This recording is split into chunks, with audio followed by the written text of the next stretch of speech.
I'd hate to say that I hate to say it. Randy Orton just dropped a bombshell about why WWE wrestlers truly despise Hulk Hogan, and it's not a flattering picture, because while Hogan was celebrated for years as a wrestling legend, the reality behind the curtain tells a very different story, with many wrestlers holding deep grudges against him for reasons ranging from personal betrayals to shady backstage behavior, and now Orton has finally confirmed what fans had long suspected, that a lot of wrestlers never liked Hogan, with one of the biggest reasons being his reputation for stabbing people in the back, using backstage politics and his influence to secure his spot while pushing others down. And to prove the point, Orton even brought up Jesse Ventura as an example. Back in the 1980s, when wrestling was exploding into mainstream popularity, Jesse Ventura tried to organize the wrestlers into a union that would finally give them basic protections and benefits like health insurance and pensions, the same things other professional athletes already had, and it was a noble effort that could have changed countless lives. But the movement was sabotaged from within by someone Ventura thought was his friend, Hulk Hogan, who tipped off Vince McMahon about the union push and shut it down before it ever gained traction, and Ventura only discovered Hogan's betrayal years later during a federal deposition, a revelation that left him bitter ever since, because he never received an apology.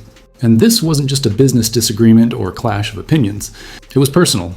This was a deep betrayal of trust that carried real consequences for an entire generation of wrestlers who were left without the protections a union could have given them.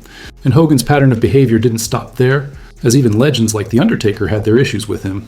And this is a man who earned respect throughout wrestling for his professionalism and willingness to put the company first.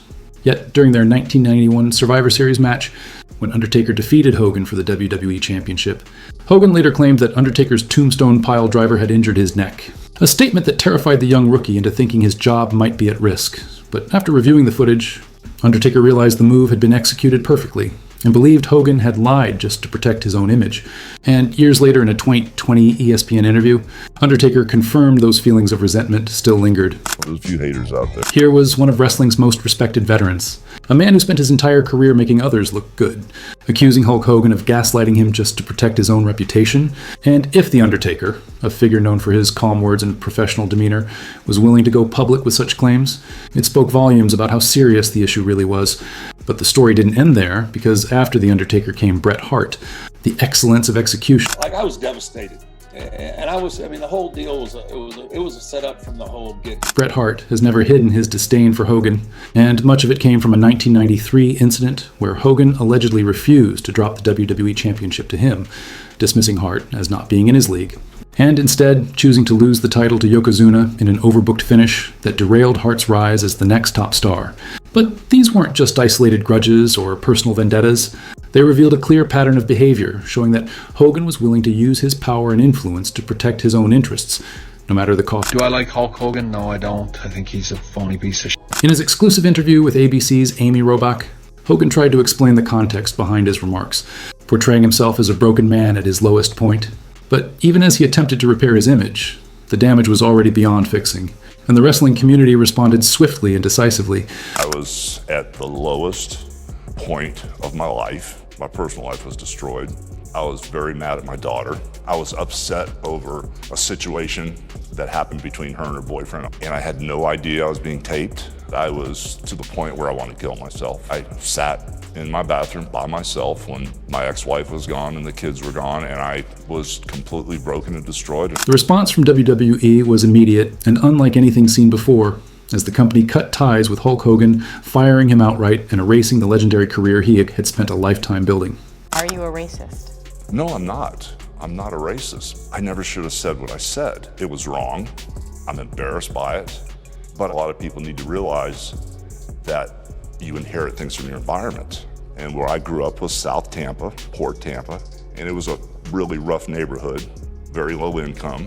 And all my friends, we greeted each other saying that. The real story wasn't only in WWE's corporate response, but also in how Hogan's fellow wrestlers reacted to the revelations, especially the black performers in the wrestling community who felt a deep sense of betrayal and anger at his words.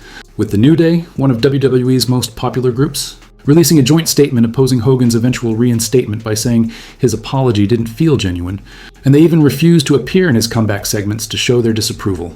While Mark Henry, a respected veteran and Hall of Famer, openly criticized Hogan after the scandal, expressing personal hurt at both his remarks and the tone he used, praising WWE's zero-tolerance stance on racism, but refusing to forgive Hogan even after his return.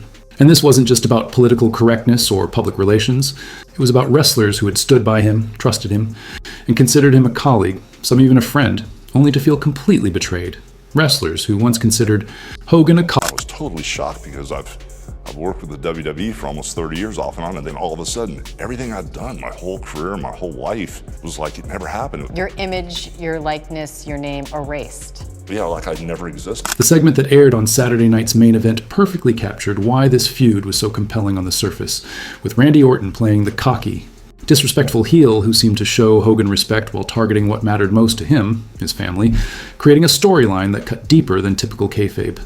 But what the audience didn't see was the real drama happening backstage.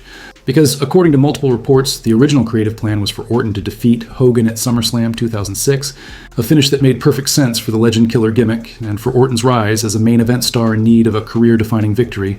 And this wasn't just a casual booking choice, it was WWE's way of passing the torch from one generation to the next, using Hogan's legendary status to elevate Orton. Yet, as had been the case so many times in Hogan's career, what WWE management wanted and what Hogan was willing to do. Hulk, since you are a legend among legends, and since Looking back at those promos now, with the benefit of hindsight and an understanding of what was really happening backstage, you can almost feel the frustration in Orton's performance. Because here was a young star told he was the future of WWE, only to have that future undercut by the ego and politics of a legend who wouldn't step aside. And the aftermath of SummerSlam 2006 made it even clearer, as Hogan basked in the glory of victory and rode off with his reputation untouched, while Orton was left to pick up the pieces of what should have been a career-defining win. And the sting was even sharper, because this loss came during a period when Orton was already facing issues behind the scenes, including a 60-day suspension earlier that year for unprofessional conduct, with some observers even speculating that WWE used the Hogan feud as a way to keep Orton humble rather than let him rise by defeating a legend. But the true weight of this booking decision wasn't fully understood until years. because there's one legend that the legend killer can't kill, and that's the legend of Hulkamania, brother. So like this, we could say there's just one question, brother. Hogan's admission offers important context for understanding his behavior during many of the periods we've covered, because a man battling prescription drug addiction while carrying the physical and mental scars of decades in the wrestling business might make poor choices and treat others unfairly. But that still doesn't excuse the consistent pattern of selfish behavior, nor does it explain the racist comments that surfaced years later. And what makes it all the more fascinating is how Hogan's own words across interviews revealed a man who clearly understood his influence on wrestling yet seemed either unwilling or unable to confront the damage he had caused, a tragic blind spot that lingered right up until what would become one of his final interviews before his death in July 2025. I was on the pain pills. I did have doctors just writing prescriptions after prescriptions. And all of a sudden, it becomes this vicious cycle. As they were giving me the pain meds, I was in crazy pain. I couldn't function. In his final interviews, Hogan talked about the modern wrestling landscape and his routines with beer and workouts. But even then, he was still playing the character, still promoting products, still clinging to the facade that had defined his public image for decades. Yet by this point, the wrestling community had largely moved on. And when he passed away in July 2025, the response from many of his former colleagues was strikingly muted, a sign of just how many relationships had been severed over the years. And even just 3 months before his death, wrestlers were still calling him out, with Shelton Benjamin accusing Hogan on social media of lying about him, a confrontation that showed his issues with others in the business persisted right to the end. And when you step back and look at the full picture, the pattern is clear and deeply troubling, because Hogan consistently put his own interests above the business, above his colleagues, and even above the fans who supported him, whether it was sabotaging Jesse Ventura's union push in the 1980s, refusing to put over younger talent like Bret Hart and Randy Orton. So every year, we'd have the John Matuzak Memorial Workout, and we'd start training at midnight. We'd train till the sun came up, and we'd train every single body part. And we drank beer the whole time, bro. The only problem was it wasn't real American beer. But now we got a real American beer. Roddy Piper's words from a past interview now feel almost prophetic, because even though he acknowledged some of Hogan's positive contributions, he seemed to recognize the disconnect between Hogan's public persona and his private behavior.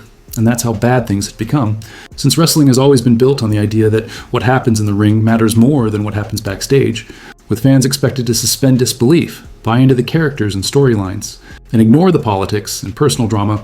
But Hogan's story shows what happens when that gap between the public image and the private reality grows too wide to overlook. Because when your entire persona is built on being a role model and embodying American values, then your private failures don't just damage your reputation. They shatter the very foundation of the character you've spent your whole career selling. The fact that wrestlers from so many different eras, companies, and backgrounds all shared similar negative experiences with Hogan makes it clear this was never about grudges or isolated incidents. It pointed to a fundamental character flaw that showed itself again and again throughout his career. And while the legend of Hulkamania may have run wild for more than 3 decades, in the end, the truth about